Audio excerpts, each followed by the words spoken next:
Israel is once again rejecting global calls for a ceasefire. But this time they're not for Gaza. No, they're for Lebanon, where Israel has now launched a violent and reckless escalation in their almost year-long crossfire battle with Hezbollah. Israel, of course, took that crossfire to a whole new level last week when they made hundreds of pagers suddenly explode across Lebanon after planting explosives in them, injuring thousands and killing a dozen people, including 2 children and 4 healthcare workers.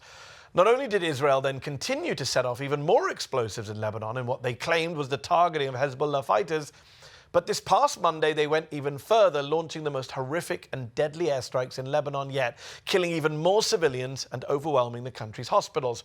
But Prime Minister Benjamin Netanyahu has told Israel's military to continue fighting on with, quote, full force as they prepare for a potential ground invasion and continue to launch deadly strikes deep inside of Lebanon.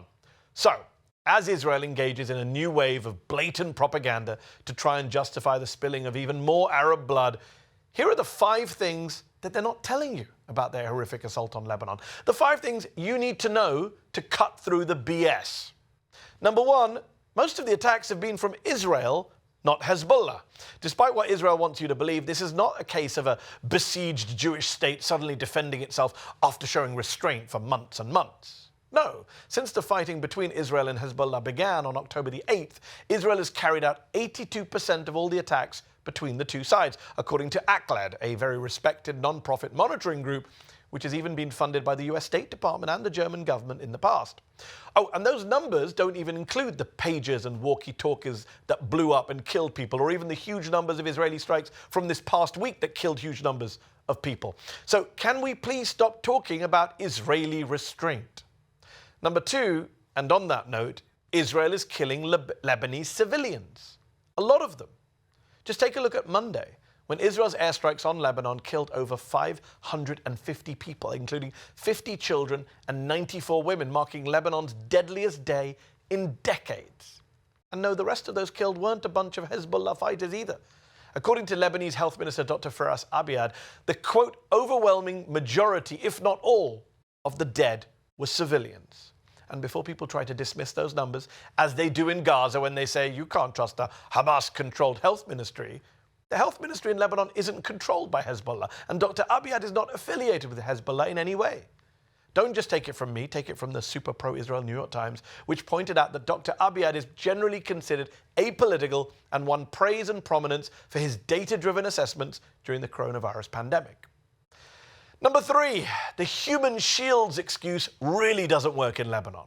In a video message on Monday, Netanyahu told the Lebanese people that Hezbollah is apparently using them as, wait for it, human shields. How original. But just a few days before that, former Israeli military spokesman Jonathan Conricus actually went on Piers Morgan's show and told the viewers the exact opposite. Have a listen.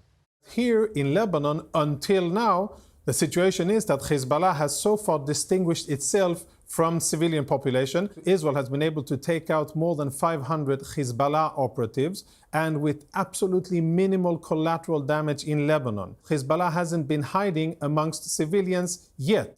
You heard that, right? Not only does Israel know Hezbollah is not using their civilians as human shields, but Conricus is even admitting that his government knows how to avoid, quote, collateral damage. So all the Lebanese civilians killed by Israeli airstrikes this week? I mean, I guess they were just for shits and giggles. Number 4, yet more genocidal rhetoric from Israel.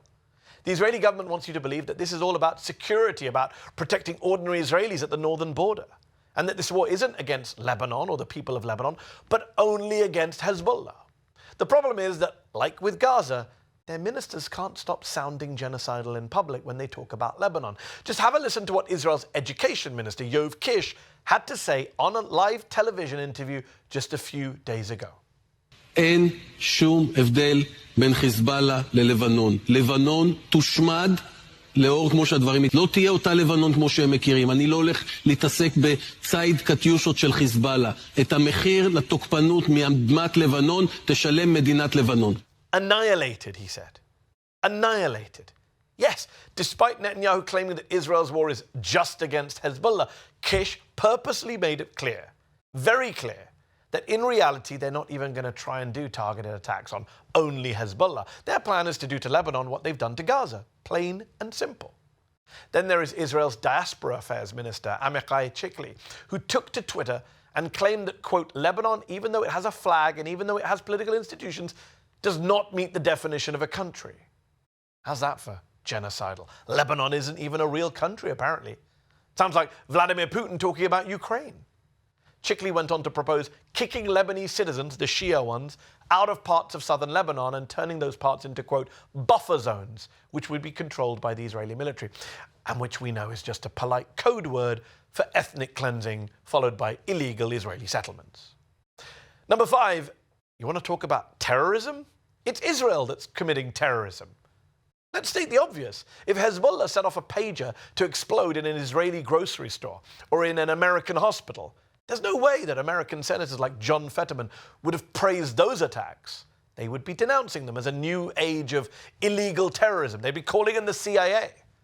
And yet just listen to what former CIA director Leon Panetta said about Israel's terrorist attack with exploding pagers.